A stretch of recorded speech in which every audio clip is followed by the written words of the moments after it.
Assalamualaikum warahmatullahi wabarakatuh. Perkenalkan, nama saya Umi Aktafiri. Saya dari kelas 6C dengan MPM 2359201077. Saya di sini akan mengerjakan tugas, yaitu buat studi kasus, test case manual dan test case otomatis. Oke. Baik, di sini langsung saja. Di sini kita ke equivalence partitioning, yaitu studi kasusnya itu kategori BMI atau Body Mass Index. Sistem ini tuh mengklasifikasikan nilai BMI seseorang ke dalam kategori kesehatan berdasarkan standar WHO. Input berupa nilai BMI atau angka desimal, dan output berupa kategori BMI. Input di luar rentang 0 sampai 100 dianggap invalid.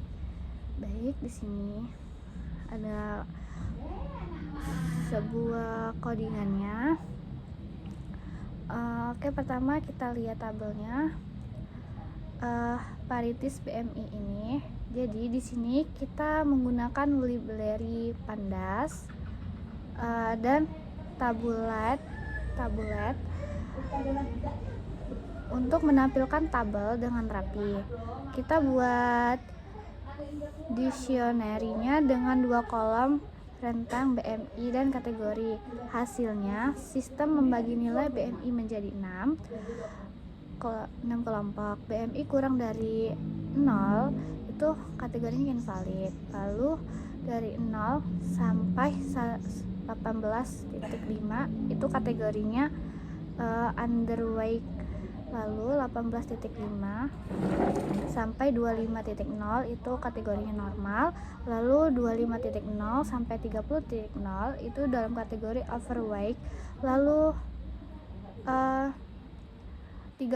ke atas itu kategorinya obses. Lalu di atas 100 itu kategorinya invalid.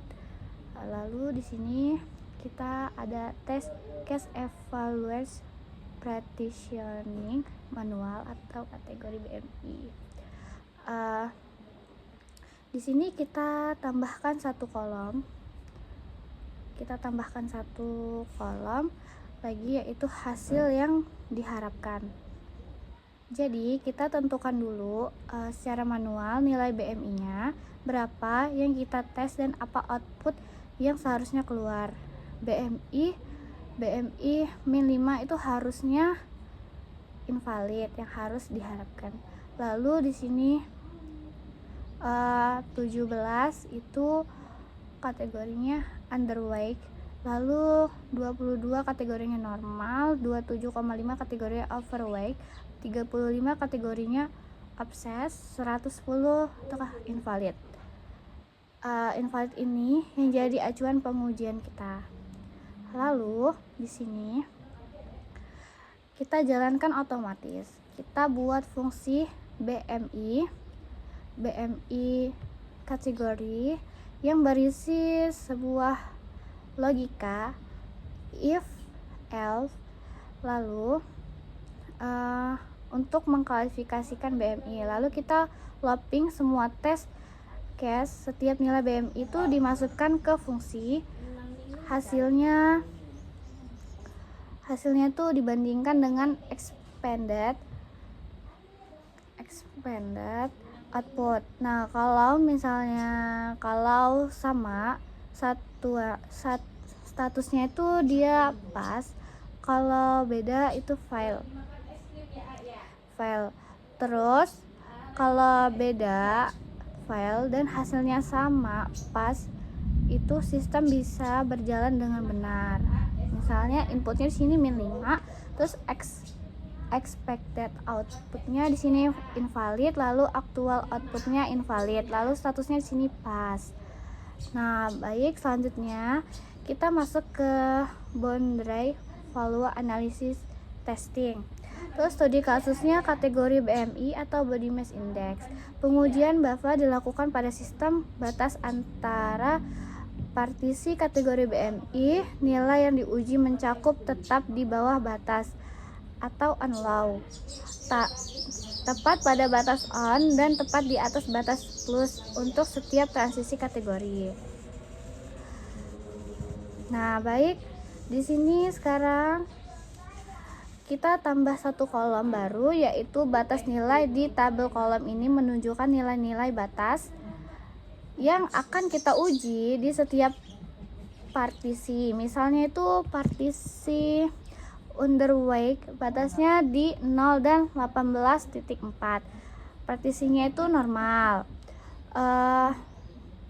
Di 18.5 dan 24.9 dan seterusnya. BFA fokus menguji tepat di batas-batas inilah karena di sini itu bug paling sering muncul. Baik, selanjutnya di sini kita masuk ke test case boundary value analysis testing manual kategori BMI. Kita lihat inputnya jauh lebih banyak dibandingkan EP tadi karena setiap batas tuh diuji dari 3 sisi, di bawah batas, tepat di atas batas, dan di atas batas. Tepat di batas dan di atas batas. Misalnya itu batas antara invalid dan underweight. Kita tes yang -1, 0, dan 0.1.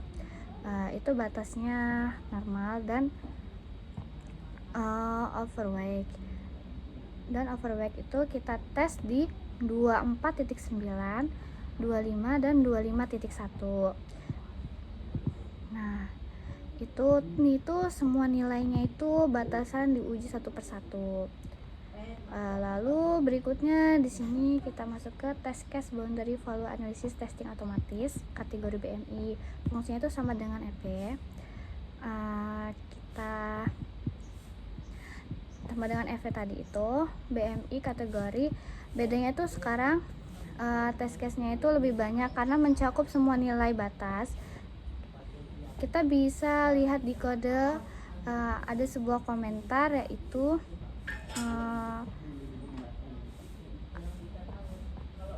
on upper, lalu ada plus low. Nah, ini tuh untuk menandai posisi setiap nilai terhadap batasnya, dan hasilnya itu semua pas. Ini kita lihat inputnya. Berarti sistem ini tuh lolos pengujian bahkan di nilai-nilai batas yang paling rawan sekalipun. Misalnya di sini ada input, kolomnya ada input, expanded output, actual output, dan status. Nah, sini -1, expanded outputnya invalid, actual outputnya invalid, statusnya pas. 0, expanded outputnya underweight, actual outputnya underweight, statusnya pas. Dan 18.5 sini expanded outputnya normal, actual outputnya normal, dan statusnya pas. Baik, itu saja yang bisa saya sampaikan. Mohon maaf bila ada kekurangan atau kesalahan. Saya akhiri. Wassalamualaikum warahmatullahi wabarakatuh.